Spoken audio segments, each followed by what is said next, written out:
श्री कृष्णा श्री कृष्णा श्री कृष्णा श्री कृष्णा। गुरुर्ब्रह्मा गुरुर्विष्णुः गुरुर्देवो महेश्वरः गुरु साक्षात् परम ब्रह्म तस्मै श्री गुरवे नमः। तस्मै श्री गुरवे नमः। जब हम खाली बैठे रहते हैं तो दुनिया भर के विचार चलते हैं। तो उस समय हमको इधर ध्यान देना है कि किसके बारे में और कैसे विचार आ रहे हैं। हमको उस समय ध्यान देना है कि किसके बारे में और कैसे विचार आ रहे हैं।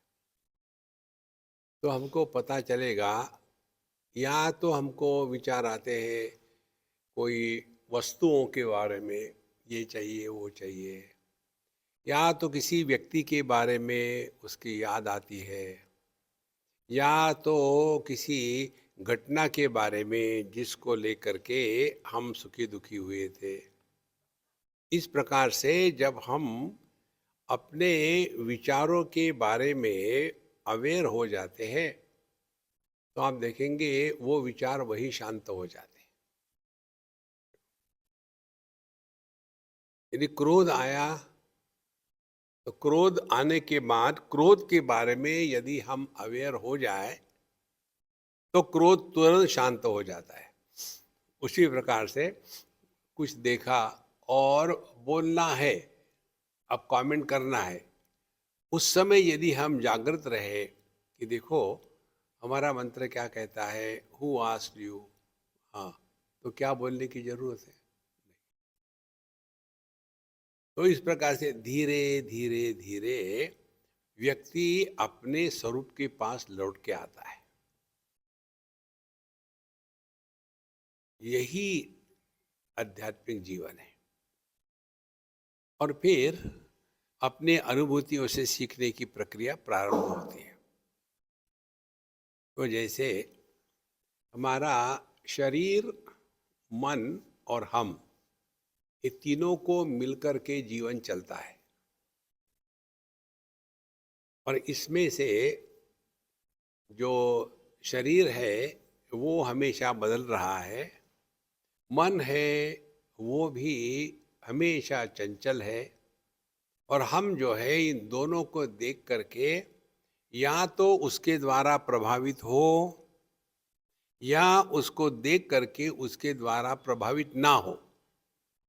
ये दो ऑप्शन हमारे पास है। तो यदि हम प्रभावित होते हैं तो हमारा देह के और मन के साथ तादात्म्य हो गया, और यदि प्रभावित नहीं हो रहे हैं तो हमारा मन और देह के साथ तादात्म्य नहीं हुआ है। तो जितनी अध्यात्म की प्रैक्टिस है या जितना ध्यान का अभ्यास है वो यही है कि कहीं हमारा तादात्म्य तो नहीं हो रहा है। तो इससे हमको निपटना समझदारी से। तो एक समझदारी है कि हमको अपने सामने नेक्स्ट मोमेंट क्या करना है इसके बारे में बिजी होना आवश्यक है। We must have something to look forward to.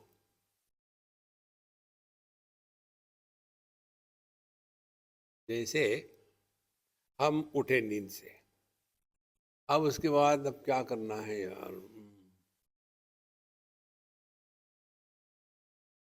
जल्दी उठ के क्या करेंगे, नींद भी नहीं आ रही। फिर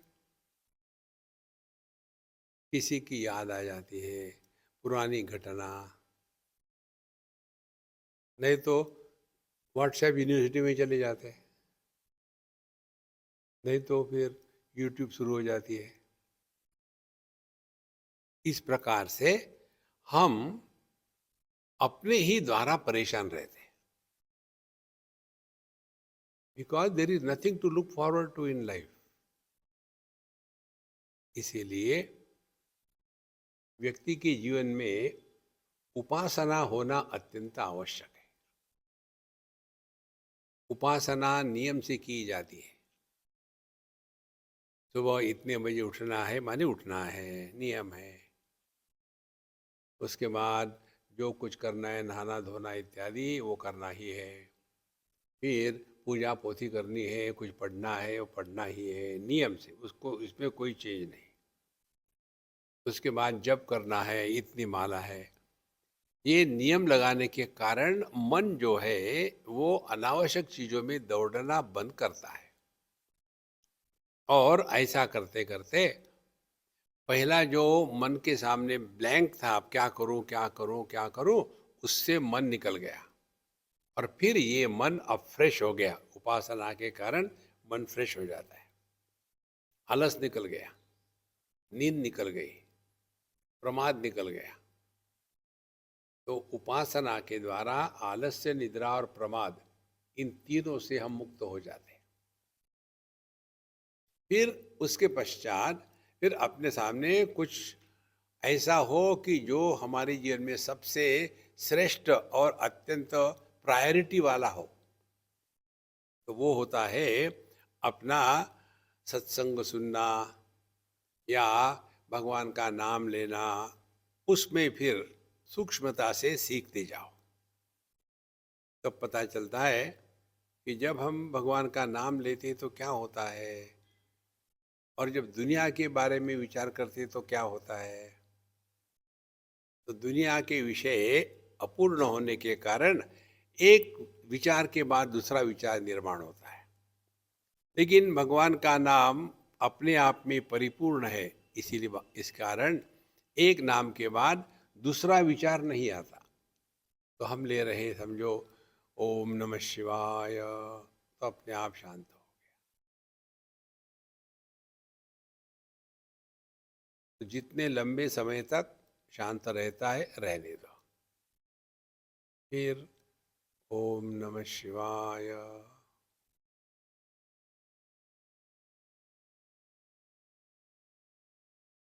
फिर ओम नमः शिवाय,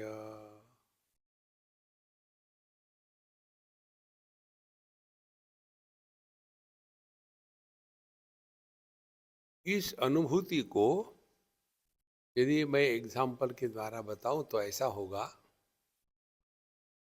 कि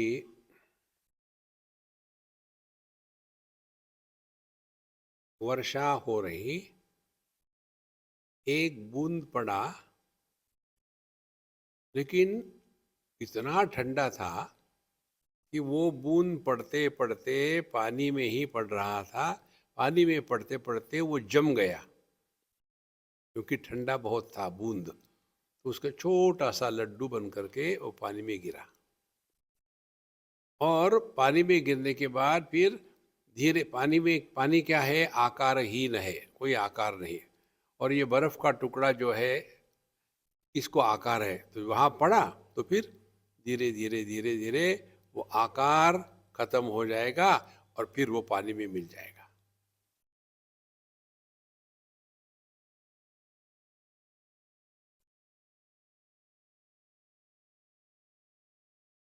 उसी प्रकार से ओम नमः शिवाय, ये आकार, फिर शांति, ओम नमः शिवाय,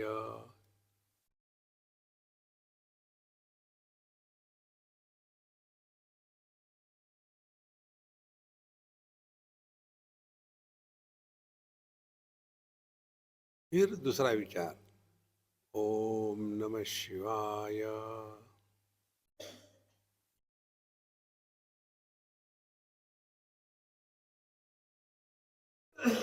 तो आकार से निराकार के तरफ हम धीरे धीरे चलना सीख लेते हैं। वो आकार अनेक है, निराकार एक है। आकार क्षणिक है, निराकार अनंत है। आकार या शब्द प्रारंभ होते हैं, थोड़े समय तक रहते हैं, उसमें विकार आते हैं और फिर वो शांत हो गया। ये निराकार ना तो प्रारंभ होता है, ना तो उसमें विकार है, ना तो संस्कार है, वो फिर निराकार में आ गए। ये सब बातें अपने मन में समझ लेना है। अब ये जब हो रहा है तो हमारा ध्यान वो बर्फ के टुकड़े की तरफ है कि पानी की तरफ है कि हमारी तरफ है। तो यदि बर्फ के टुकड़े के तरफ माने वृत्ति, माने विचार, माने विषय इसके तरफ होगा तो हम भटक रहे हैं। और यदि यहाँ आ गया कि अब ये जो विचार है बर्फ का टुकड़ा अब पानी में माने मन में गिरा तो शांत हो गया मन, अब निराकार है।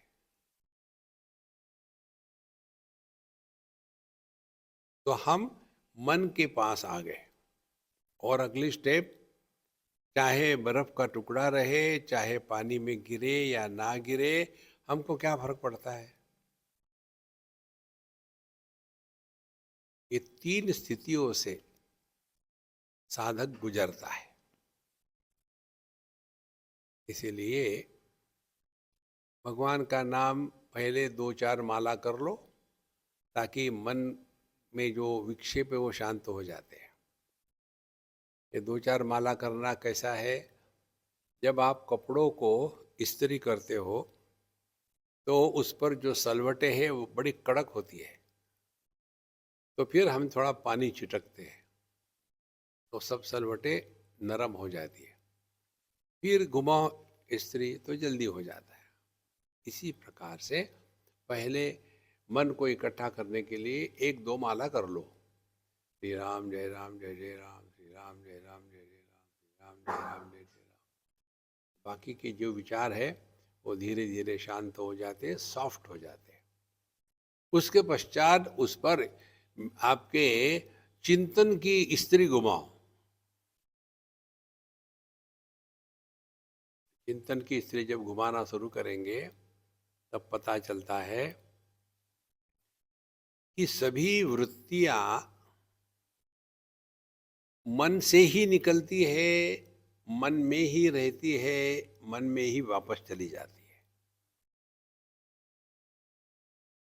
बाहर से कुछ नहीं आता। जैसे समुद्र पर लहरें बाहर से नहीं आती, जितनी लहरें हैं वो समुद्र में अव्यक्त थी, फिर व्यक्त हो गई, फिर अव्यक्त हो गई।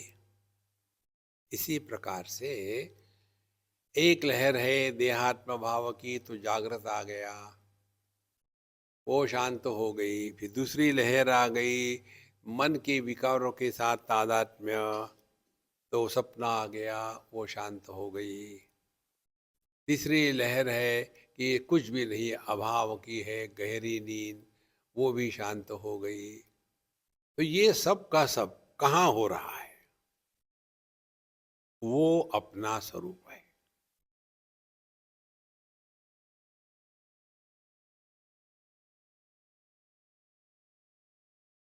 तो समुद्र में लहरें आने का क्या कारण होता है? बाहर से, समुद्र के बाहर से बड़ी जोर से हवा चलती है, तूफान चलता है। उसके कारण समुद्र के सरफेस पर हवा के थपेड़े पड़ते हैं। उसके कारण जो समुद्र में लहरें अव्यक्त थी वो व्यक्त होने लग जाती है। इसी प्रकार से जितने भी विचार है अच्छे बुरे, वो सभी के सभी हमारे मन में अव्यक्त रूप में है। फिर बाहर से जैसे समुद्र पे हवा आती है तो बाहर से जो विषय वस्तु व्यक्ति देश काल परिस्थिति है उसके थपेड़े पड़े, तो किसी स्थान पर गए तो वो एक बाहर से धक्का आया मन रूपी समुद्र को, और फिर उसमें से लहरें निकलने लग गई। हम लोग जब वहां गए थे ना तब की बात है, तो यहाँ है यहाँ का छोड़ दिया, वहां पहुंच गए। कहाँ से पहुंच गए वहां? क्योंकि मन में उसके संस्कार थे। जिसके संस्कार होते हैं उसी के विचार आते हैं। यदि मैं कहूँ आपको गाय, तो आपके मन में गाय का संस्कार या वृत्ति निर्माण हो जाती है। समझो मैंने कहा अम, कोई एक प्राणी का नाम ढूंढा। देखा है आपने ढूंढा? नहीं। क्या है ढूंढा? क्योंकि आपके मन में इसका संस्कार नहीं है तो वृत्ति उठेगी नहीं। इसीलिए ध्यान का अभ्यास माने जगत में रहते समय इन वृत्तियों से अपने आप को मुक्त करना। और उसके लिए देखो सुनो मत बोलो, मन में वृत्तियों का निर्माण नहीं होना चाहिए। वृत्तियों का निर्माण होता है जब अनुभव के साथ अनुभवकर्ता का जन्म हो गया, तो वहां वृत्ति निर्माण हो गई। अब ये सब बातें समझ में यदि आ जाती है, उसके पश्चात आप शांत होके बैठो और अपने ही मन के अंदर मध्यमा वाणी में अब खेलना शुरू करो। Meditation meditation. पहले दुनिया की बातें सोचो। आज ब्रेकफास्ट के लिए पता नहीं क्या होगा। उस दिन तो अच्छा था। आज कहीं ऐसा तो नहीं कल की बची हुई खिचड़ी उसको गर्म करके दे देंगे? ऐसा तो नहीं किया था उन्होंने। अब आपने एक विषय दे दिया मन को। अब उसके बाद अब छोड़ो यार, खिचड़ी जो होगी होगी, अभी हम ध्यान के लिए बैठे।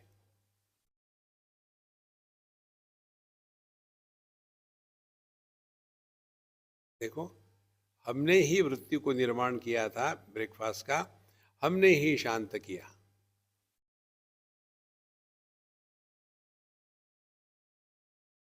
और उसके पश्चात चाहे अच्छी वृत्ति रहे बुरी वृत्ति रहे, हमको क्या फर्क पड़ा? हम तो ज्यों के त्यों हैं।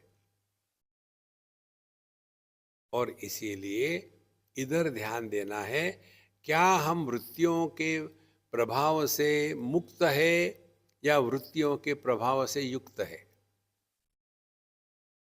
वृत्ति के प्रभाव से मुक्त हो गए तो हमारा मन दर्पण के जैसा बन रहा है। और यदि हम वृत्तियों के प्रभाव से मुक्त नहीं हो गए, युक्त हो गए, तो क्या होगा? हमारे मन में आने वाले वृत्तियों के कारण हम अपने आप से गुस्सा करें, अभी नहीं, बाद में सोचेंगे, अभी नहीं, अभी मेडिटेशन करेंगे। क्योंकि वहां मैं पैदा हो गया। इसीलिए उदासीन वदासीनम असक्तम तेषु कर्मसु। तो ध्यान का अभ्यास क्या हो गया? करना कुछ नहीं है। आप बैठे हो शांत, और दुनिया भर को आने दो, जानो में क्या फर्क पड़ता है? कारण क्या? ध्यान करके हमको कुछ पाना नहीं। यदि ध्यान नहीं हुआ तो खोना नहीं।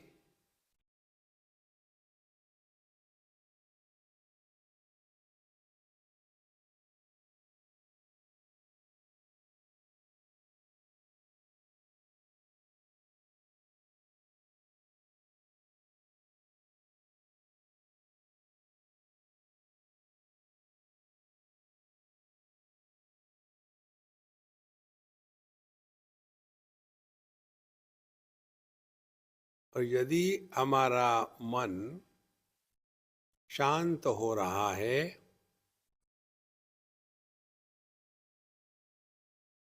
तो उसके लक्षण है हमारा आसन स्थिर हो जाता है,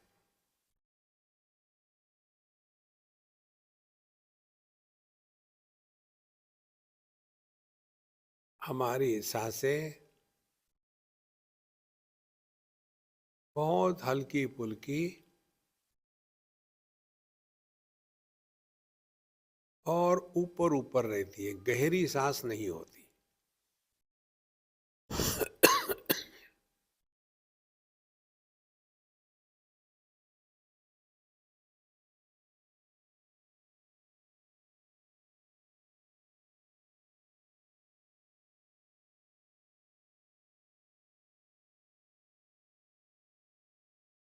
और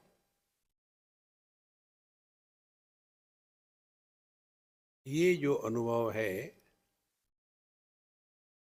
कि मन में अब वृत्तियां नहीं के बराबर है, तो यहाँ एक धोखा है। यहाँ हमको सचेत रहना है। हमारा मन अभाव को ही विषय बना लेता है। अब ना तो जागृत है ना सपना है। तो जागृत और स्वप्न के अभाव को विषय बना लेता है मन। इसी को कहते हैं सुषुप्ति। और यहाँ साधक यदि सावधान नहीं रहे तो नींद में प्रवेश हो जाता है।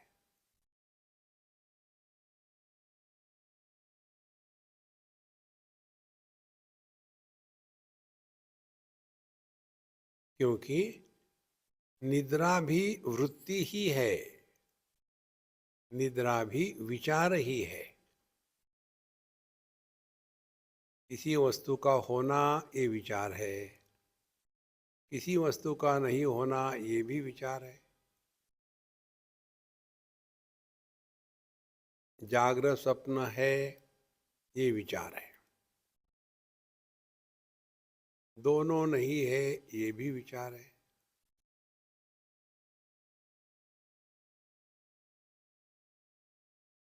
तो जब हम इस स्थिति में पहुंच जाते हैं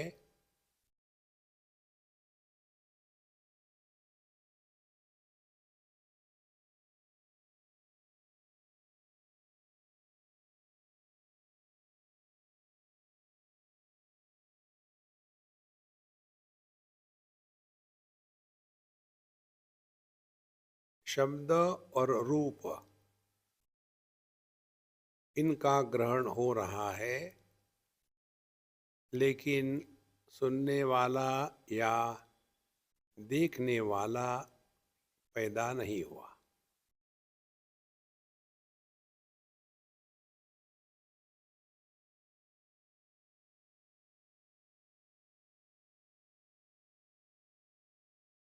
यदि पैदा हो जाता है तो मन पर संस्कार हो गए,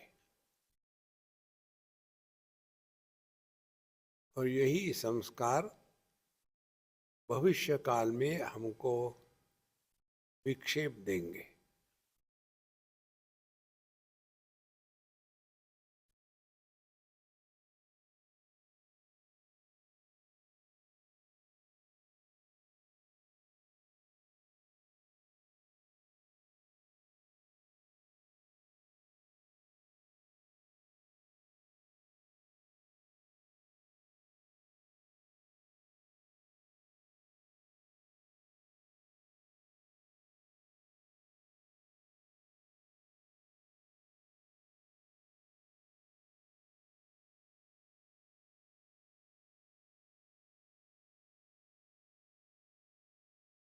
अब इसके साथ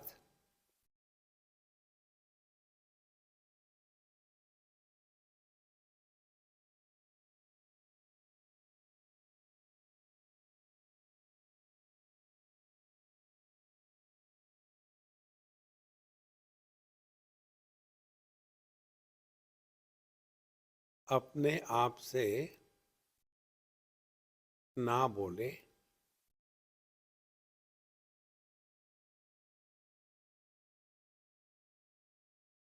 और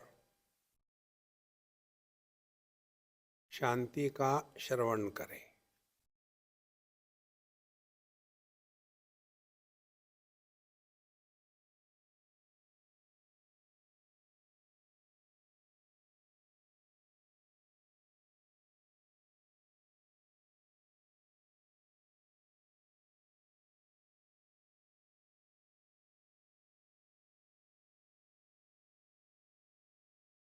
अपने आप से बोलेंगे नहीं, तो मन अभी व्यक्त नहीं हुआ।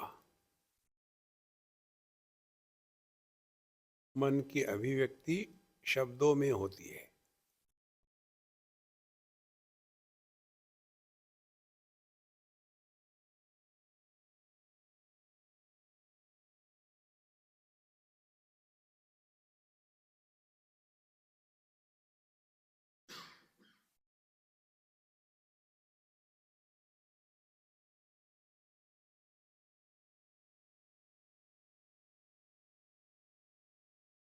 तो अपने आप से नहीं बोले और भले ना बोले, लेकिन बाहर से तो शब्द आते हैं, तो क्या करें? सभी शब्दों के प्रति उदासीन रहे। इसी को हम कहते हैं शांति को सुनो।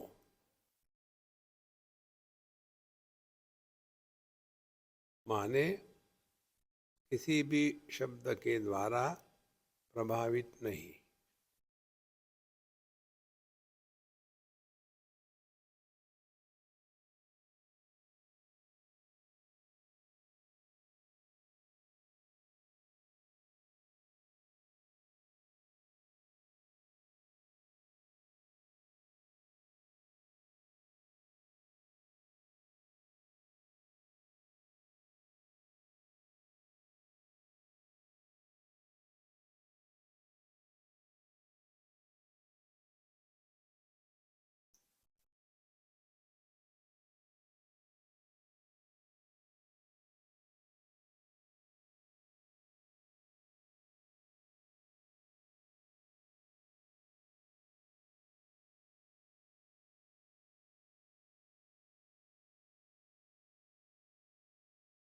आपने शरीर या प्राण इनके साथ कुछ छेड़छाड़ नहीं करी।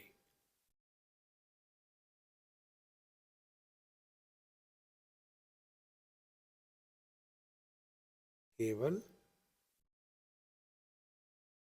ध्यान दिया है।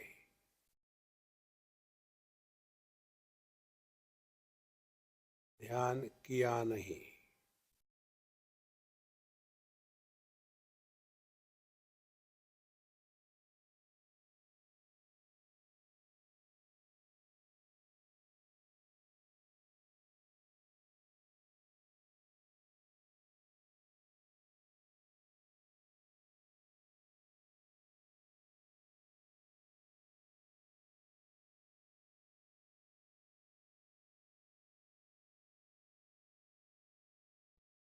अब इसमें यदि हम सावध नहीं रहे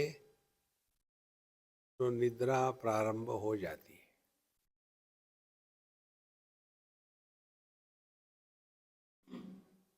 इसीलिए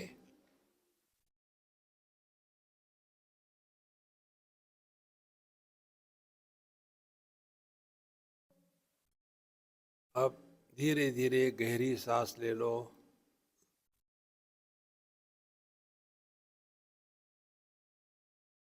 हाथ की उंगलियां, पैर की उंगलियां हिला लो।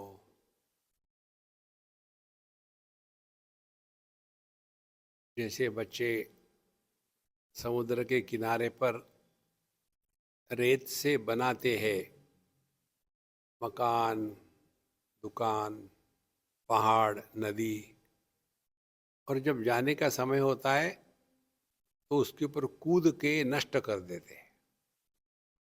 वैसे अभी तक तो जो हुआ उसको आप नष्ट कर डालो, मानो कुछ हुआ ही नहीं।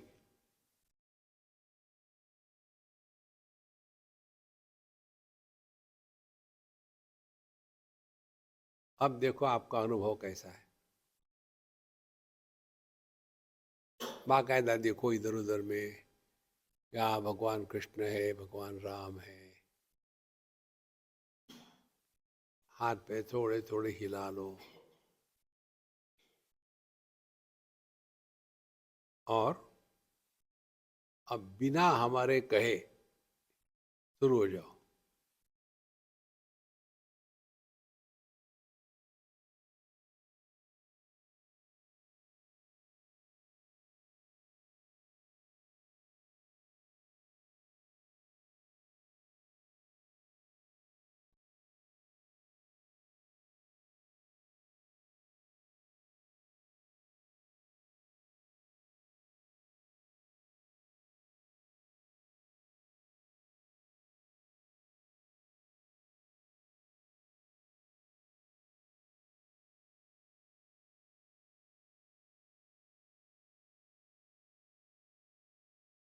हम कुछ कर नहीं रहे।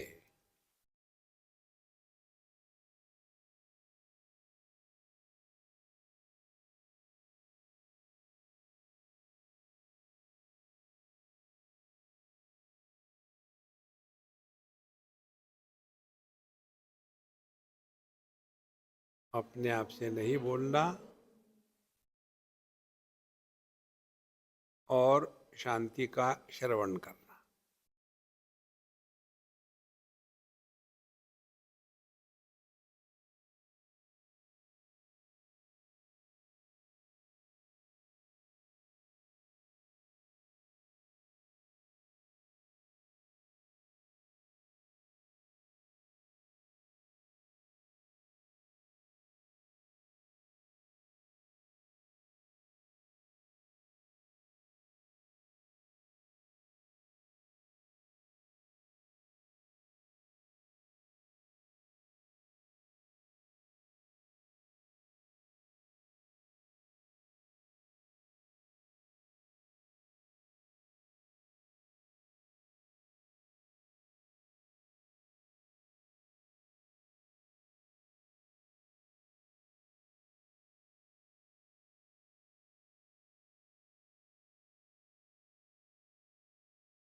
अपने आप से बोलना माने रिएक्शन करके मन में संस्कार और मैं का जन्म।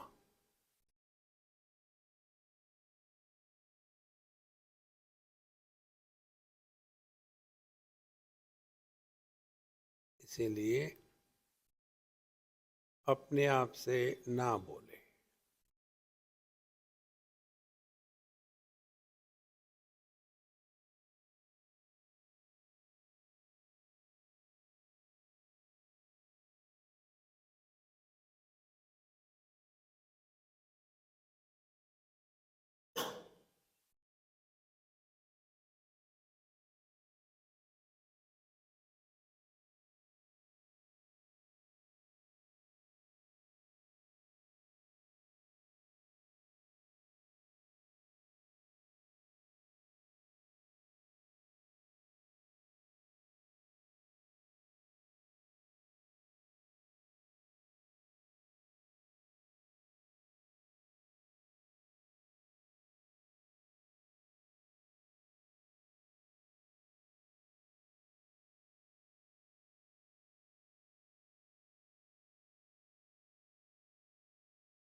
यदि आपकी सांसें गहरी या डीप हो रही हो तो सावधान, आप नींद में प्रवेश कर रहे हो।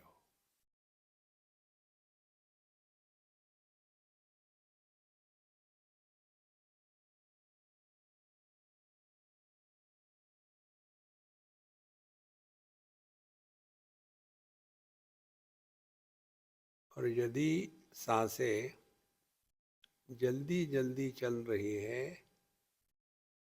तो देहात्म भाव की ओर बढ़ रहे हैं।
ना तो विषयों में समस्या है, ना तो इंद्रियों में समस्या है, ना तो मन में समस्या है, ना तो चेतना में समस्या है, ना तो चैतन्य में समस्या है। और इस चैतन्य का प्रतिबिंब बुद्धि में चिदाभास के रूप में पड़ने के बाद जो अभावात्मक वस्तु होती है, जैसे दर्पण में प्रतिबिंब, उसमें भी कोई समस्या नहीं है। समस्या है ये केवल कल्पना है, वास्तविकता नहीं। जैसे पक्षी दर्पण के प्रतिबिंब को लेकर के वास्तविकता समझता है, दुखी होता है। इसी प्रकार से जागृत, स्वप्न, सुषुप्ति, इन सब की एक ही स्थिति है। हम सबके आधार, लेकिन किसी के द्वारा प्रभावित नहीं होते।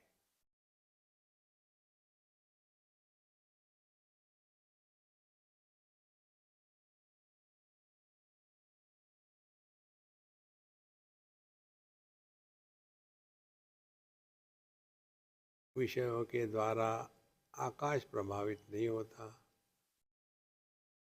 विषयों के द्वारा इंद्रिय प्रभावित नहीं होते,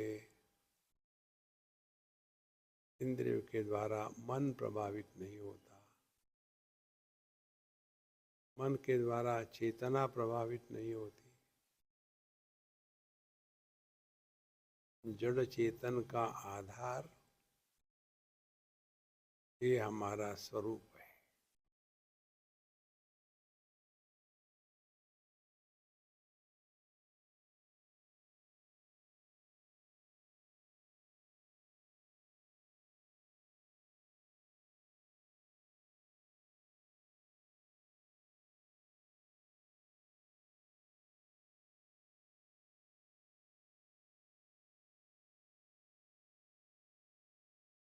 जैसे बर्फ से पानी बन जाता है तो क्या नष्ट हुआ और क्या प्राप्त हुआ?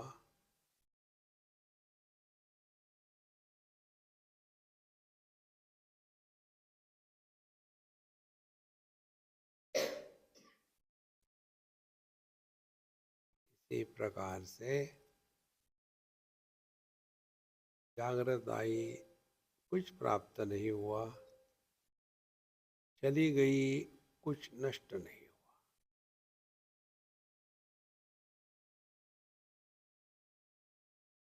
इन दोनों को, जागृत का आना और जाना, हम पर कुछ प्रभाव नहीं डालता।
अपने आप से मत बोले,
इस पूरी प्रक्रिया को अब स्पष्ट रूप से समझ ले, क्या हुआ या कुछ नहीं।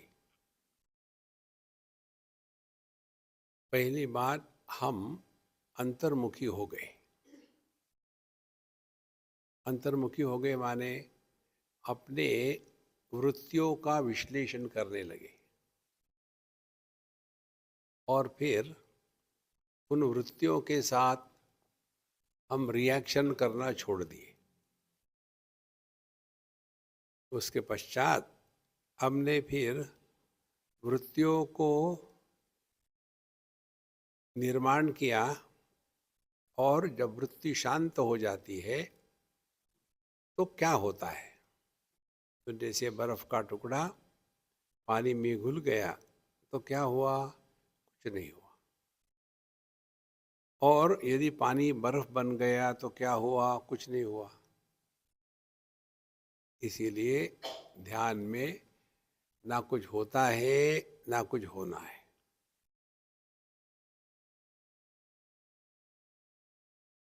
आंखें खुली, रूप रंग देखा तो कुछ नहीं हुआ।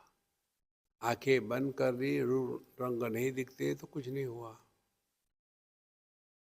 न निरोधो न च उत्पत्ति, न बद्धो न च साधकः, न मुक्तः न मुमुक्षुर्वै, इत्येषा परमार्थता।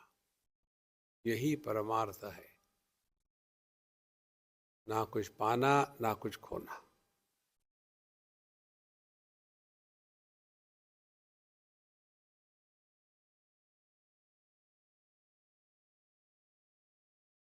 तो यह जो ध्यानमय जीवन है वो यही है। ये क्षणिक नहीं, आधे घंटे के लिए या 8 घंटे की नींद भी नहीं।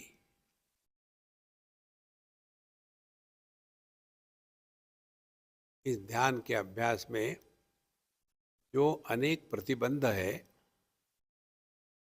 उसमें से एक प्रतिबंध है कषाय।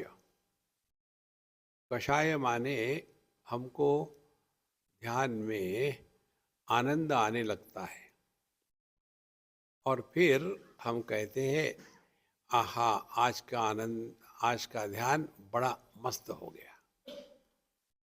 तो ये ध्यान योग है कि भोग है?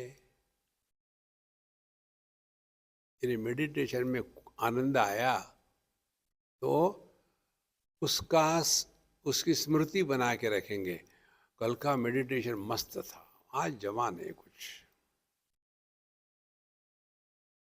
देखो, इसीलिए कोई भी ध्यान रिपीट नहीं होता।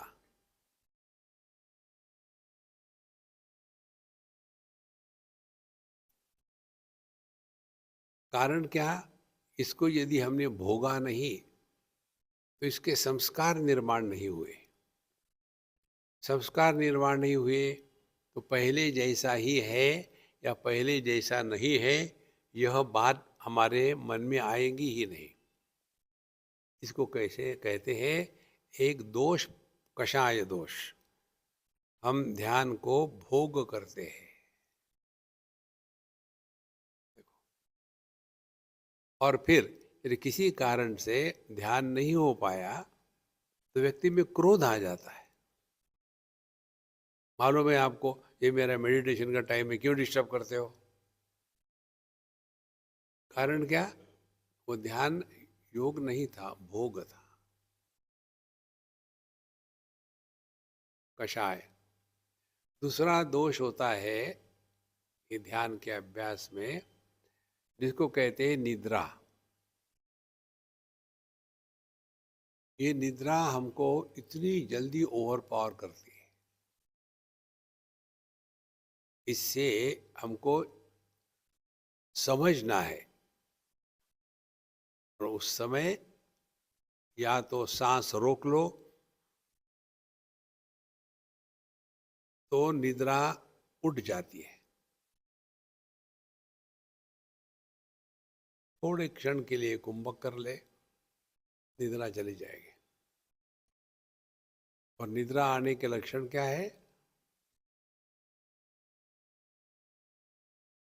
सांसें गहरी हो जाती है। आप देखेंगे जो आदमी गहरी नींद में सोता है उसकी सांसें हल्की फुल्की नहीं होती है, बहुत डीप होती है। देखो। और दूसरी बात, फिर हम मन, उसके विकार और देह, इसके तरफ जब आ जाते हैं तो देहात्म भाव की तरफ बढ़ रहे हैं, तो फिर सांसें जल्दी जल्दी हो जाती है।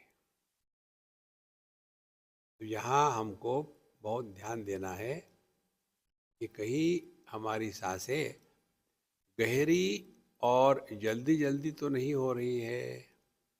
दो में से एक होगा, दोनों साथ साथ नहीं होगा। या तो गहरी होगी तो नींद आ गई, यदि जल्दी जल्दी होगी तो देहात्म भाव हो गया।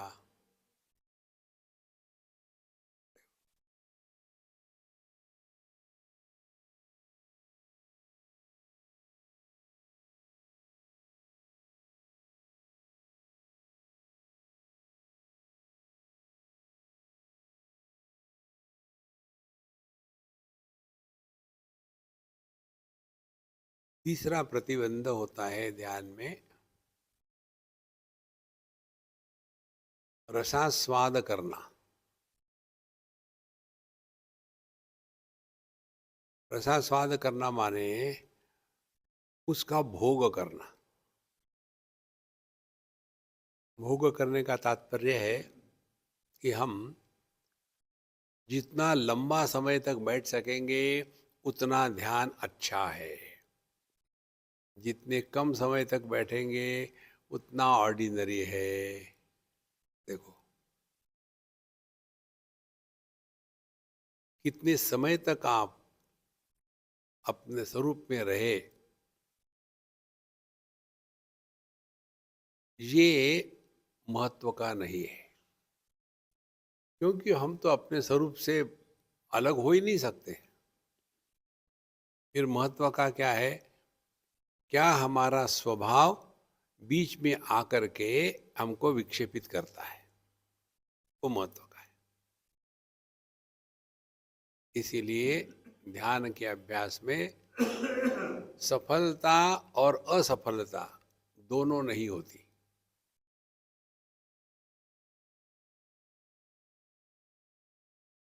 हमने चाबी रख दी कहीं, दिखती नहीं, पता नहीं कहाँ गई कहाँ गई कहाँ गई, बड़े परेशान है, और ढूंढते ढूंढते मिल गई कि चाबी तो सामने ही है, उसके ऊपर में टिश्यू पेपर पड़ा था इसलिए दिख नहीं रही थी। तो जब किसी भी कारण से टिश्यू पेपर हट जाता है और चाबी मिल जाती है, तो ये क्या उपलब्धि है? क्या वो गुम गई थी? नहीं। इसीलिए ध्यान के अभ्यास में प्राप्ति अप्राप्ति दोनों भ्रांति है। कुछ प्राप्त नहीं होता है, कुछ नष्ट नहीं होता, ज्यों का त्यों है। केवल हम बदल जाते हैं। हमने जो अपने आप को बना लिया था ना, पति पत्नी भाई बहन माँ बाप सास ससुर, अब ये गायब हो जाते हैं। गायब हो जाते माने क्या? Wherever whenever whatever you are, be 100%। लेकिन कैसा? कर्नाटक, जो जो करणीय है वो हो रहा है, लेकिन उसके द्वारा मन पर संस्कार निर्माण नहीं हो रहे, इसीलिए मैं निर्माण नहीं हो रहा। तो जैसे स्टेज पर एक्टर एक्टिंग करता है एक राजा की, लेकिन राजा बनता नहीं, इसी प्रकार से ध्यान का अभ्यास करने से हम कुछ विशेष नहीं बनते। हम चाहे या न चाहे, जाने या न जाने, हम सच्चिदानंद स्वरूप है।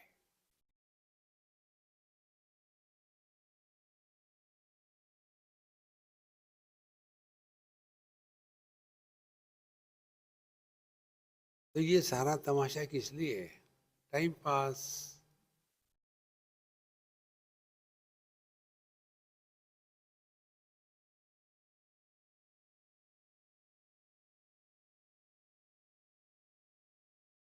इस समय आप अपने अपनी स्थिति को पहचान लीजिए, कैसी स्थिति है, चाहे आंखें खुली है या बंद है।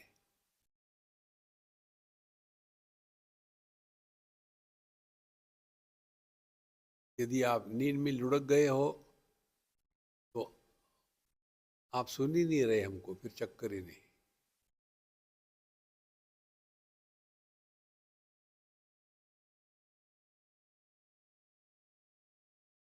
तो हमने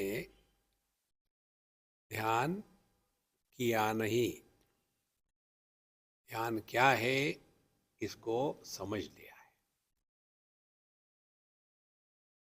जो बातें समझदारी से या जो बातें ज्ञान से मिलती है उसका कभी निर्माण नहीं होता,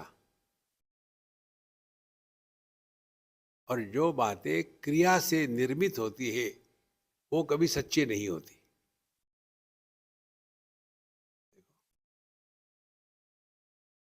ज्ञान से क्या निर्माण होता है? वो कभी निर्माण नहीं होता। आपने आंखें खोली, रूप रंग दिखा तो क्या निर्माण हुआ? आंखें बंद कर दी, वो गायब हो गई तो क्या नष्ट हुआ है? देखो, इसी प्रकार से हमारा होना ये ज्ञान से प्राप्त होता है कि मैं हूं। तो क्या कभी ऐसा अनुभव था कि मैं नहीं हूं? ये तो अनुभव था ही नहीं कि मैं नहीं हूं। तो मैं हूं कहने की क्या बात है?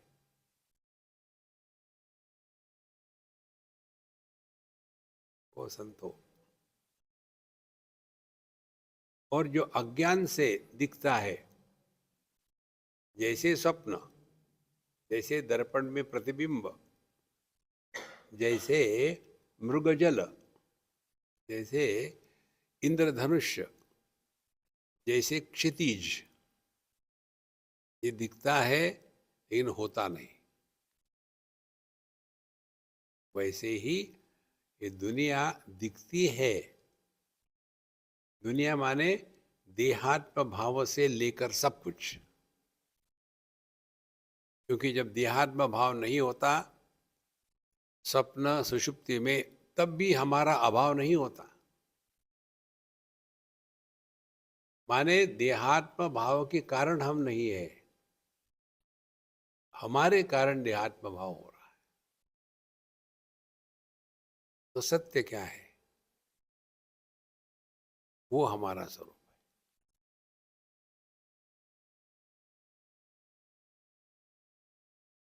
तो पूरी साधना क्या है?